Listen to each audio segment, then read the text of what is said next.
अस्सलाम वालेकुम students, welcome to next lecture. हमने एक्सरसाइज 1.3 स्टार्ट की है।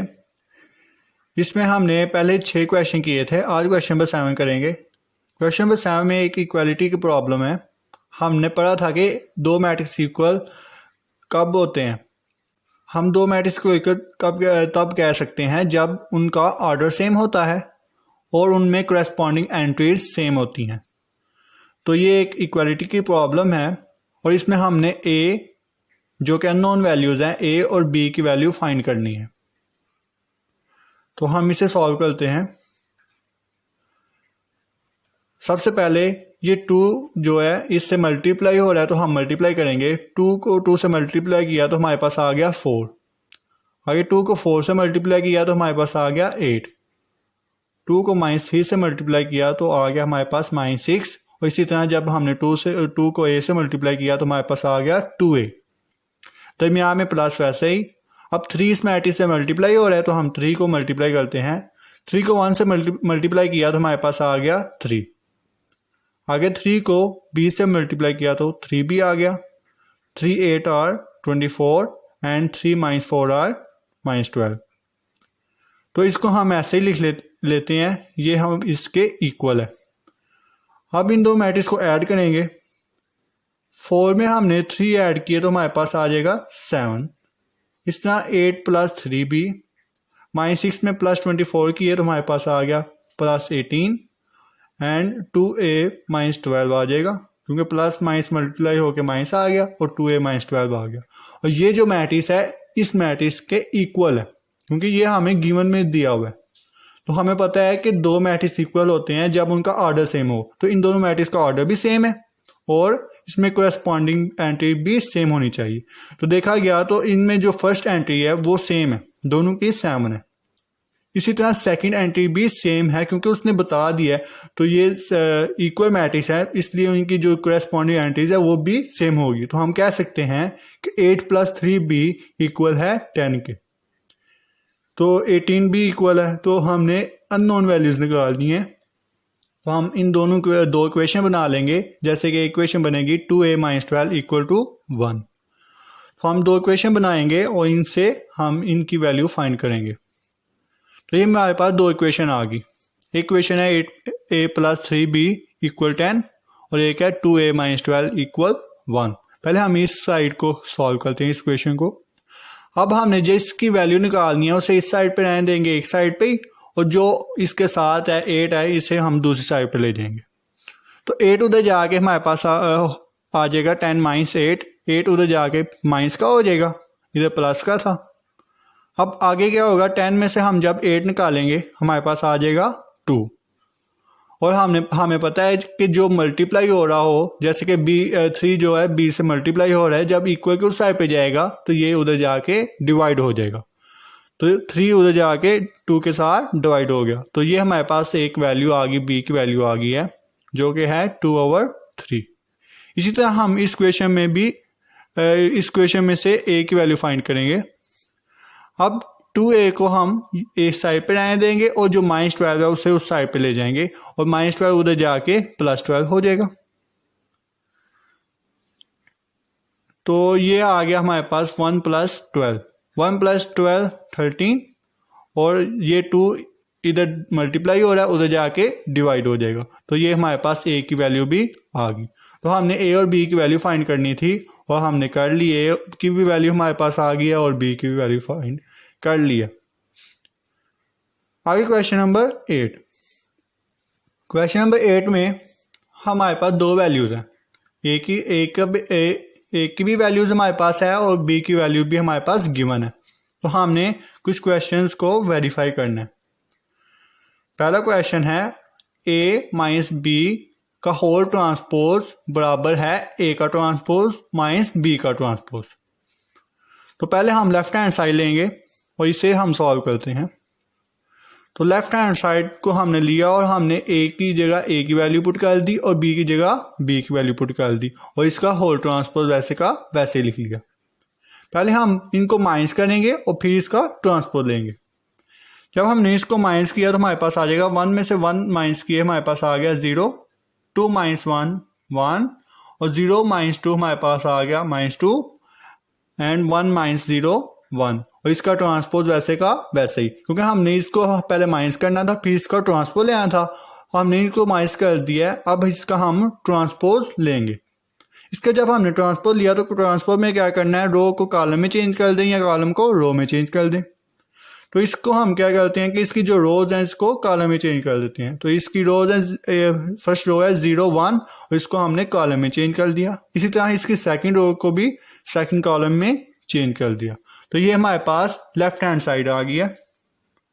अब हम राइट हैंड साइड को सॉल्व करते हैं, जो कि हमारे पास ए का ट्रांसपोज माइनस बी का ट्रांसपोज। तो पहले तो हम ए की जगह ए का मैट्रिक्स और बी की जगह बी का मैट्रिक्स पुट कर देंगे। पुट करने के बाद हमने इसका सेपरेटली ट्रांसपोज देना है, क्योंकि पहले तो हमने क्या किया था कि होल ट्रांसपोज लिया था क्योंकि ब्रैकेट्स आ गई थी। अब पहले हम इसका ट्रांसपोज लेंगे और फिर इन दोनों को माइनस करेंगे। तो पहले हम इन दोनों का ट्रांसपोज लेते हैं। ट्रांसपोज लिया तो ये हमने रोज को कॉलम में चेंज कर दिया, यहाँ हमने कॉलम को रो में चेंज कर दिया। एक ही बात है, इस मैट्रिक्स का भी हमने रो को कॉलम में चेंज कर दिया। तो ये हमारे पास इन दोनों का ट्रांसपोज आ गया। अब इन दोनों को हम माइनस करेंगे।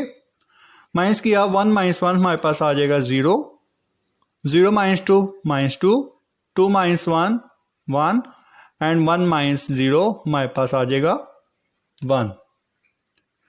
तो लेफ्ट हैंड, ये हमारी राइट हैंड साइड आ गई। तो देखा गया तो जो लेफ्ट हैंड साइड थी वो राइट हैंड साइड के इक्वल है। तो हम कह सकते हैं कि left hand side equal to right hand side. तो ये हमारा प्रूव्ड हो गया क्वेश्चन, हमने वेरीफाई कर दिया है कि लेफ्ट हैंड साइड बराबर है राइट हैंड साइड के। हम आगे वाले क्वेश्चन इसके पार्ट करेंगे, उससे पहले हम 2 डेफिनेशन देखेंगे। ये टाइप्स ऑफ मैट्रिक्स में डेफिनेशन थी जो हमने अभी स्किप कर दी थी, अब हम इसे देखेंगे। फर्स्ट डेफिनेशन है सिमेट्रिक मैट्रिक्स। सिमेट्रिक क्या होता है वो पहले इसके हम डेफिनेशन देख लेते हैं।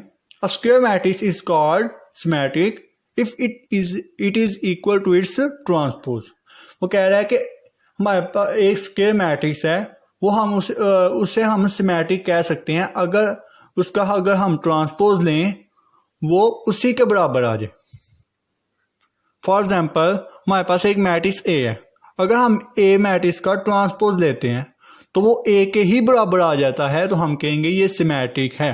ये जो मैट्रिक्स है हमारे पास गिवन है वो सिमेट्रिक है। एक हम मैथमेटिकली एग्जांपल देखेंगे। हमारे पास एक मैट्रिक्स है M जिसकी एंट्रीज हैं 1 2 3 2 -1 4 एंड 3 4 0। अब इस मैट्रिक्स का हम ट्रांसपोज लेते हैं कि क्या किया कि रो को कॉलम चेंज कर दिया, सेकंड रो को 2 -4 को सेकंड कॉलम में चेंज कर दिया और थर्ड रो 3 4 0 को थर्ड कॉलम में चेंज कर दिया। चेंज करने के बाद जब हमने इसका ट्रांसपोज लिया तो देखा कि ये जो सारी की सारी एंट्रीज फिर से सेम आ गई। जो M था M का ट्रांसपोज भी उसी के बराबर आ गया, तो हम कह सकते हैं M का ट्रांसपोज M के बराबर है, तो ये एक सिमेट्रिक है। इसी तरह हम एक और डेफिनेशन देखेंगे स्क्यू सिमेट्रिक। हम स्क्वायर मैट्रिक्स को स्क्यू सिमेट्रिक कह सकते हैं अगर हम उस मैट्रिक्स का ट्रांसपोज लें तो -a के बराबर आ जाए, तो वो स्क्यू सिमेट्रिक है।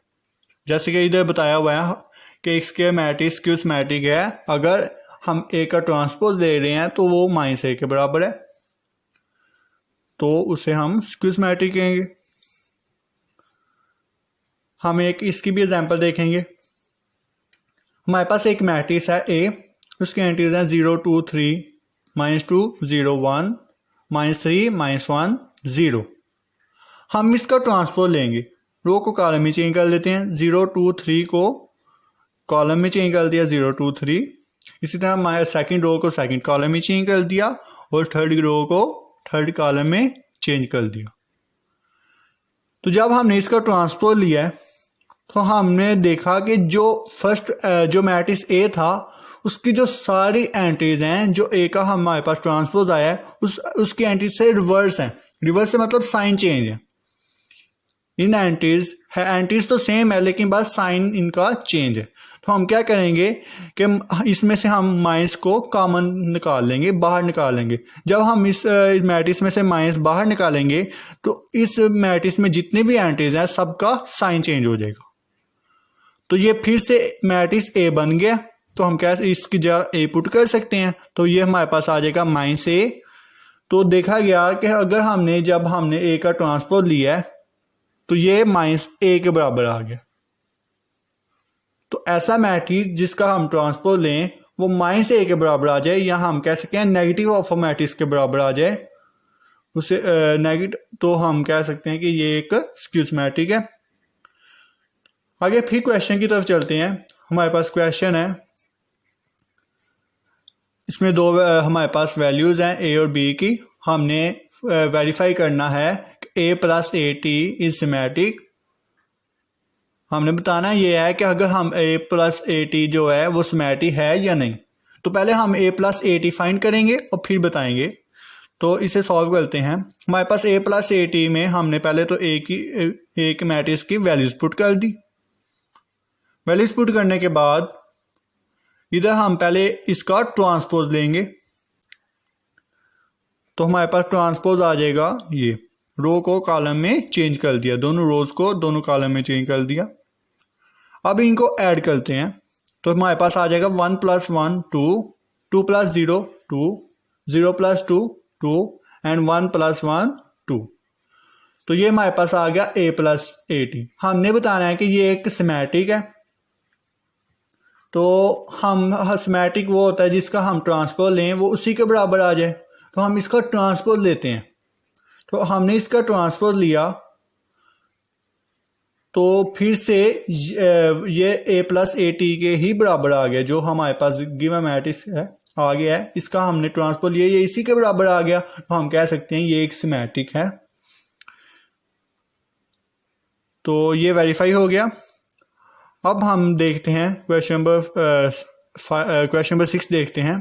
क्वेश्चन नंबर 6 में है कि B minus B T is skew symmetric. अगर हम बी को माइनस करें बी के ट्रांसपोज से तो ये जो है ये स्क्यूज मैट्रिक होगा।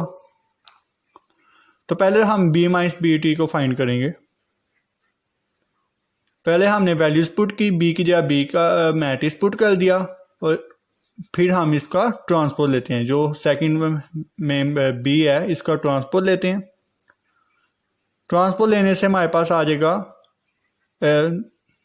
एक तो है 1 1 2 1 और सेकंड आ जाएगा 1 2 1 1।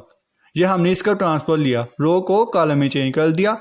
ये 1 1 रो थी, हमने इसे कॉलम में चेंज कर दिया। और फिर सेकंड रो है 2 1, इसे भी हमने कॉलम में चेंज कर दिया। तो ये हमारा इसका ट्रांसपोज आ गया। अब हम इन दोनों को सब्सट्रैक्ट करेंगे। 1 में से हमने 1 निकाल दिया, हमारे पास आ गया 0। इसी तरह 1 में हमने जब -2 किए हमारे पास आ गया -1। 2 - 1 हमारे पास 1 आ गया। और 1 में जब हमने 1 में से हमने 1 निकाल दिया हमारे पास 0 आ गया। तो ये हमारे पास आ गया बी माइनस बी टी। हमने अब बताना है कि ये एक स्क्यूज मैट्रिक है। तो क्या करेंगे, हम इसका ट्रांसपोज लेंगे। इसका ट्रांसपोज लिया तो हमारे पास आ जाएगा 0 1 -1 0। अगर हम इस मैट्रिक्स को देखें तो जो पहले वाला मैट्रिक्स का बी माइनस बी ट्रांसपोज, इसकी सारी की सारी जो एंटीज का साइन डिफरेंट है। वैसे तो सेम है लेकिन इनका साइन रिवर्स है। तो हम माइनस को कॉमन निकालेंगे और हम फिर से ये बी माइनस बी टी ही बन जाएगा।